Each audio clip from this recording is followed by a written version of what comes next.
మెదక్ జిల్లా నర్సాపూర్ మండలం రెడ్డిపల్లి గ్రామానికి చెందిన మాజీ ఉప సర్పంచ్ అశోక్ గౌడ్ జన్మదిన వేడుకలో మెదక్ జిల్లా గ్రంథాలయ సంస్థ చైర్పర్సన్ చిర్మల సుహాసిన్ రెడ్డి, మెదక్ జిల్లా కాంగ్రెస్ పార్టీ అధ్యక్షులు ఆంజనేయులు గౌడ్, బీసీ నాయకులు, ప్రముఖ సంఘ సేవకులు బండారి గంగాధర్ పాల్గొని శాల్వాతో సన్మానం చేసి జన్మదిన వేడుకలు మరెన్నో జరుపుకోవాలని, ఆయుర ఆరోగ్యాలతో ఇలాంటి జన్మదిన వేడుకలు నిండు నూరేళ్లు జరుపుకోవాలని మనస్ఫూర్తిగా కోరుకోవడం జరిగిందన్నారు.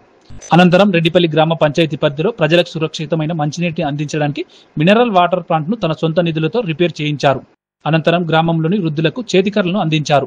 ఈ కార్యక్రమంలో ప్రతాప్ రెడ్డి, మహేష్ గౌడ్, సాయి గౌడ్, రాజు గౌడ్, లక్ష్మణ్, దేవేందర్, సుధీర్ కుమార్ గౌడ్, మహేష్, ఆంజనేయులు యాదవ్, నర్సాపూర్ మండల కాంగ్రెస్ పార్టీ నాయకులు, కార్యకర్తలు తదితరులు పాల్గొన్నారు.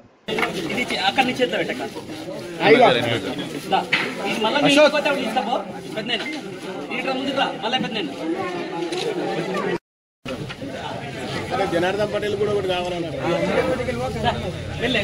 ఇక్కడ